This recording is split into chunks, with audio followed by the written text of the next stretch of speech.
Hola, amada iglesia, qué gusto estar con ustedes en este nuevo día para atender nuestro devocional.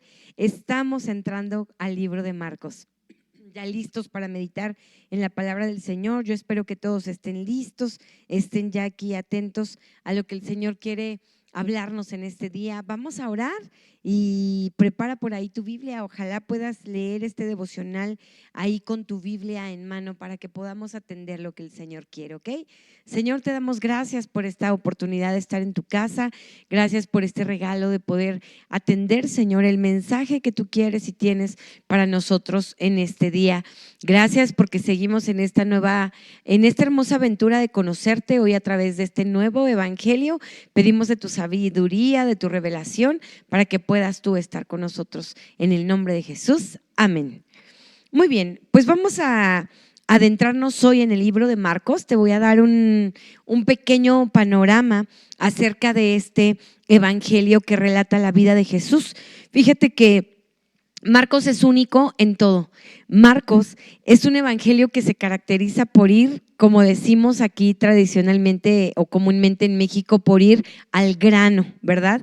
Marcos, en otro momento, más bien otros evangelios relatan la vida de Jesús como una biografía, pero a diferencia de otros evangelios, Marcos no.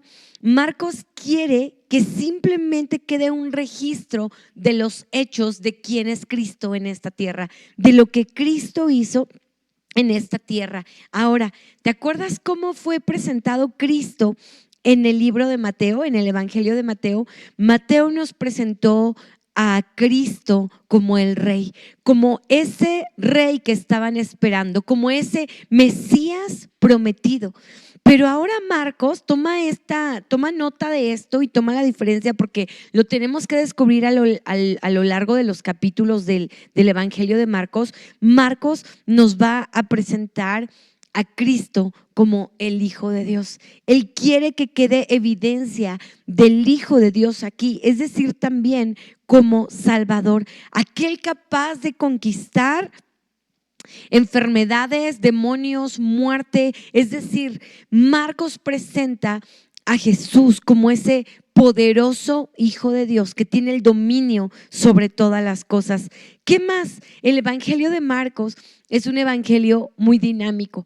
Es un evangelio que nos va a llevar en relatos de historias, precisamente.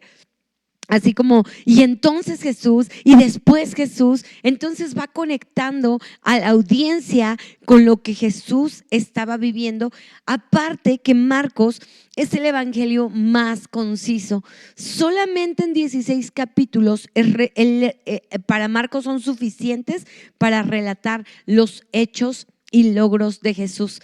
Marcos se enfoca mucho en los milagros, no en los discursos. No quiere Marcos presentar a un Jesús como maestro, que lo era. Por ejemplo, ya vimos en Mateo todo el relato de las bienaventuranzas y demás. Marcos no lo va a hacer. Marcos simplemente quiere que quede en claro el Jesús que hace milagros. Es el evangelio más conciso que hay acerca de la vida de Jesús. Ahora, ¿qué más? Te relato o te escribo o te cuento acerca de Marcos. Marcos, obviamente es escrito por Marcos, pero a través de los ojos de Pedro. Es decir, hay quien hubiera pensado que al evangelio de Marcos se le pudo haber considerado como el evangelio de Pedro, porque es más el relato ocular de Pedro, el relato de Pedro, más que lo que Marcos pudo literalmente haber vivido. Entonces, eso es lo que necesitamos saber acerca de este libro. Marcos es mencionado 10 veces en el Nuevo Testamento. Su nombre judío era Juan, así aparece en Hechos 13:5 y 13, pero en Roma era conocido como Marcos, así nos los menciona Hechos 12:25 y Hechos 15:37. Marcos vivía en Jerusalén y era primo de Bernabé. También se habla acerca de María, la mamá de Marcos. Era una viuda en quien Pedro muchas veces llegaba a descansar a su casa. De hecho, bueno, después te lo confirmo bien, no estoy segura, pero hay algunos que dicen que se cree que el aposento donde se reunían los discípulos pertenecía a la mamá de Marcos, es decir, era uno de los, posiblemente, de los discípulos más pudientes en ese momento, ¿no? Los demás eran pescadores y así, pero él, gracias a lo que tenía su mamá, también era uno de los más pudientes. ¿Te acuerdas de Marcos también en algún momento cuando lo piden para la obra del ministerio y no del ancho, ¿verdad? Casi era hijito de casa, se regresa con su mamita, pero después lo piden y dicen, es que él me es útil para el ministerio. Entonces, Marcos tuvo una transformación en su vida. Ahora, ¿qué más? Recuerda, Pedro fue el informante principal de este evangelio, pero escrito por Marcos. Los destinatarios, ¿para quién fue escrito Marcos? Fue escrito para gentiles. ¿Te acuerdas que Mateo escribió para judíos y por eso también ocupa palabras todavía en el idioma original? No así Marcos. Marcos es muy sencillo en su manera de escribir. Él escribe para los gentiles, especialmente para los romanos, pero ¿sabes qué? También hay algo importante. Este evangelio fue escrito en el tiempo en el que empezaba la persecución de la primera iglesia cristiana. Entonces se cree que el evangelio de Marcos es escrito para esa primera iglesia, para recordar quién era Jesús y los hechos de Jesús, y eso es hermoso. Y vamos a dar lectura a este capítulo, son varios versículos, recuerda que vamos a leer y solo vamos a dejar una aplicación al final a manera de devocional. Empezamos con el versículo 1, predicación de Juan el Bautista. Principio del evangelio de Jesucristo, Hijo de Dios, como está escrito en Isaías el profeta. He aquí yo envío mi mensajero delante de tu faz, el cual preparará tu camino delante de ti. Voz del que clama en el desierto, preparen el camino del Señor, enderecen sus sendas. Bautizaba Juan en el desierto y predicaba el bautismo de arrepentimiento para perdón de pecados. Y salían a él toda la provincia de Judea y todos los de Jerusalén y eran bautizados por él en el río Jordán, confesando sus pecados. Y Juan estaba vestido de pelo de camello y tenía un cinto de cuero alrededor de sus lomos y comía langostas y miel silvestre y predicaba diciendo: viene tras mí el que es más poderoso que yo, a quien no soy digno de desatar encorvado la correa de su calzado. Yo, a la verdad, os he bautizado con agua, pero él os bautizará con Espíritu Santo. Verso 9, el bautismo de Jesús. Aconteció en aquellos días que Jesús vino de Nazaret de Galilea y fue bautizado por Juan en el Jordán. Y luego, cuando subía del agua, vio abrirse los cielos y al Espíritu como paloma que descendía sobre él. Y vino una voz en los cielos que decía: tú eres mi Hijo amado, en ti tengo complacencia. Verso 12, tentación de Jesús. Y luego el Espíritu le impulsó al desierto y estuvo allí en el desierto 40 días y era tentado por Satanás y estaba con las fieras y los ángeles le servían. Qué importante otra vez resaltar que es el Espíritu el que lo lleva al desierto, pero es Satanás por quien era tentado. Él era el tentador. No es que Dios lo estuviera tentando, es Satanás el que pone la tentación, el Espíritu lo lleva, pero también él se fortaleció, lo narran los demás evangelios, se fortaleció por el mismo Espíritu de Dios. Luego, versículo 14, Jesús principia su ministerio. Después que Juan fue encarcelado, Jesús vino a Galilea predicando el evangelio del reino de Dios. Recuerda que Galilea era como el cuartel donde Jesús hacía base generalmente. Entonces dice, vino a Galilea predicando el evangelio del reino de Dios, diciendo: el tiempo se ha cumplido y el reino de Dios se ha acercado, arrepentíos y creed en el evangelio. Jesús dando una continuidad a lo que Juan el Bautista, aquel que preparó el camino de Jesús, había predicado. Había dicho Juan el Bautista: arrepentíos porque el reino de los cielos se ha acercado. Y ahora Jesús viene dando esa continuidad: arrepiéntanse y crean en el evangelio. Verso 16, Jesús llama a 4 pescadores. Andando junto al mar de Galilea, vio a Simón y Andrés, su hermano, que echaban la red en el mar porque eran pescadores. Y les dijo Jesús: venid en pos de mí y haré que sean pescadores de hombres. Y dejando luego sus redes, le siguieron. Qué importante es resaltar esto: dejando luego, es decir, de manera inmediata, sus redes, le siguieron. ¿Con qué autoridad hablaba Jesús? Que ellos sabían que había algo en él, que no dudaron, no titubearon. Esto hacen los discípulos, dejan todo por seguir a Jesús. Verso 19, pasando de allí un poco más adelante, ve a Jacobo, hijo de Zebedeo, y a Juan, su hermano, también ellos en la barca, que remendaban sus redes. Y luego los llamó, y dejando a su padre Zebedeo en la barca con los jornaleros, le siguieron, sin importar, sin escatimar. Más discípulos se unían a la misión que Jesús tenía en esta tierra. Verso 21, un hombre que tenía un espíritu inmundo. Y entraron en Capernaum, y los días de reposo, es decir, en sábado, entrando en la sinagoga enseñaba, y se admiraban de su doctrina, porque les enseñaba como quien tiene autoridad y no como los escribas. Los escribas escribían, hacían o decían, más bien, decían y escribían. Sin embargo, la diferencia con Jesús es que él tenía autoridad. ¿Por qué? Porque él modelaba con su vida, modelaba con su ejemplo. Verso 23, pero había en la sinagoga de ellos un hombre con espíritu inmundo que dio voces diciendo: ¿qué tienes con nosotros, Jesús Nazareo? ¿Has venido para destruirnos? Sé quién eres, el Santo de Dios. Pero Jesús le reprendió diciendo: cállate y sal de él. Una autoridad impresionante de Jesús. Y el espíritu inmundo, sacudiéndole con violencia y clamando a gran voz, salió de él. Y todos se asombraron, de tal manera que discutían entre sí diciendo: ¿qué es esto? ¿Qué nueva doctrina es esta que con autoridad manda aún a los espíritus inmundos y le obedecen? Y muy pronto se difundió su fama por toda la provincia alrededor de Galilea. Fíjate nada más, qué impresionante es esto.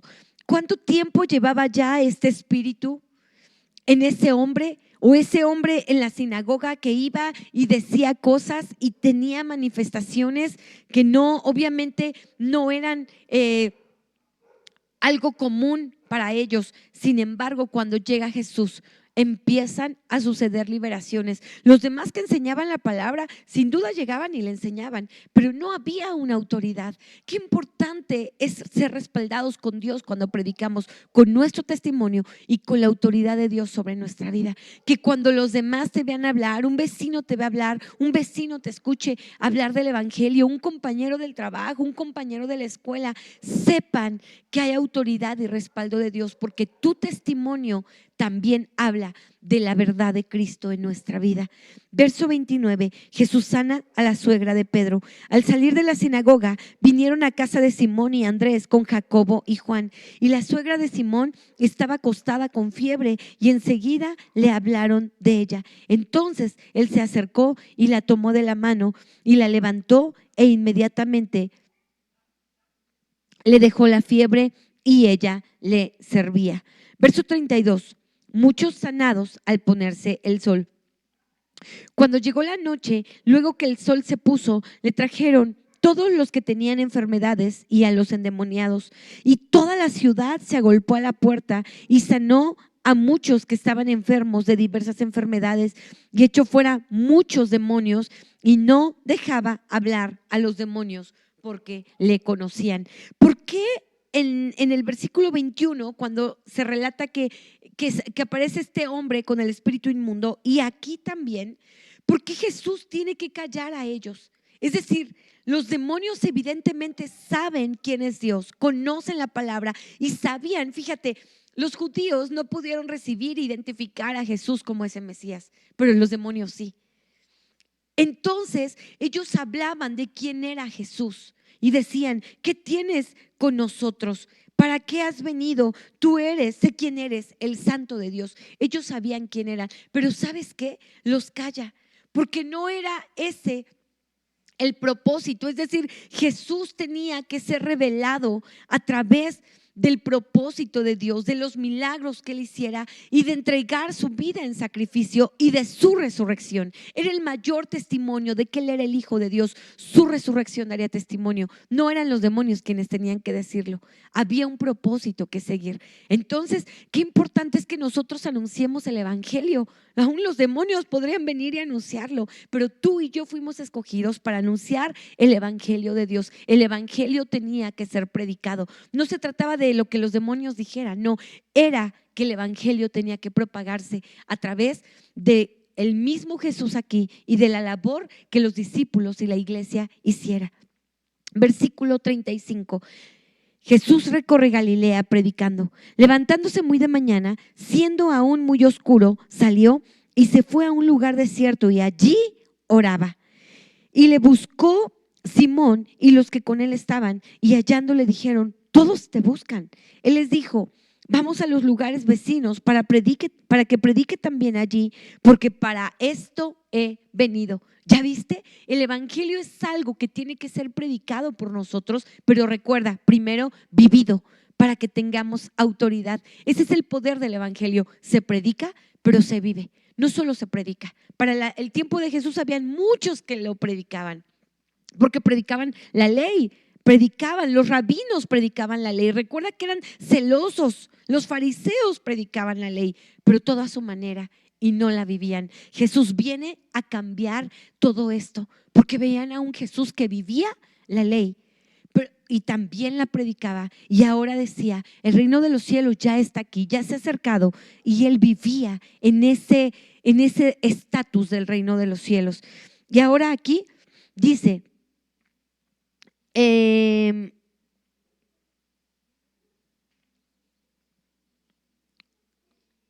verso 38, lo voy a retomar. Y él les dijo: vamos a los lugares vecinos para que predique también allí, porque para esto he venido.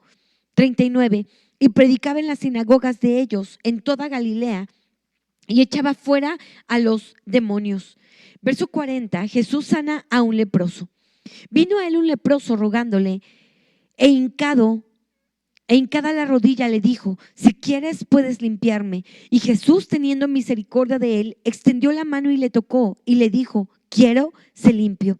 Y así que él hubo hablado, al instante la lepra se fue de él y quedó limpio. Entonces le encargó rigurosamente y le despidió luego y le dijo: mira, no digas a nadie nada, sino ve, muéstrate al sacerdote y ofrece por tu purificación lo que Moisés mandó para testimonio de ellos. Pero oído él, comenzó a publicarlo mucho y a divulgar el hecho, de manera que Jesús ya no podía entrar abiertamente en la ciudad, sino que quedaba fuera en los lugares desiertos, y venían a él de todas partes. Fíjate nada más, aquí termina este capítulo, y quiero dejarte con algo sencillo. Con esta frase que dice: para esto he venido, en el versículo 38. En ese tiempo, un Marcos apareció para dar el empuje que la iglesia primitiva necesitaba cuando empezaba la persecución. ¿Te acuerdas que en ese tiempo se escribe el Evangelio de Marcos? Por ahí, entre los años, ahorita te lo voy a decir, entre el año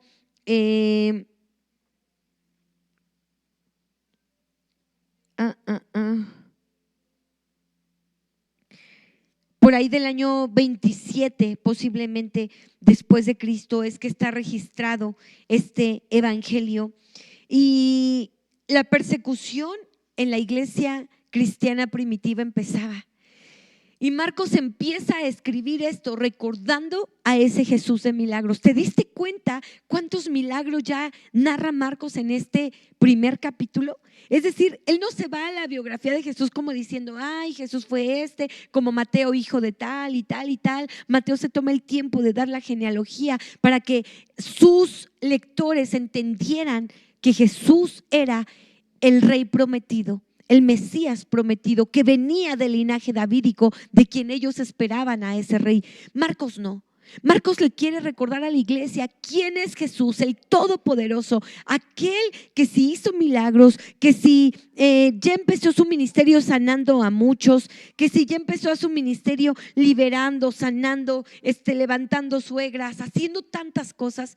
A la iglesia le tiene que quedar claro que a ese Jesús poderoso es al que están predicando y es el que tiene el poder para también librarlos y salvarlos en ese momento de aflicción que están viviendo.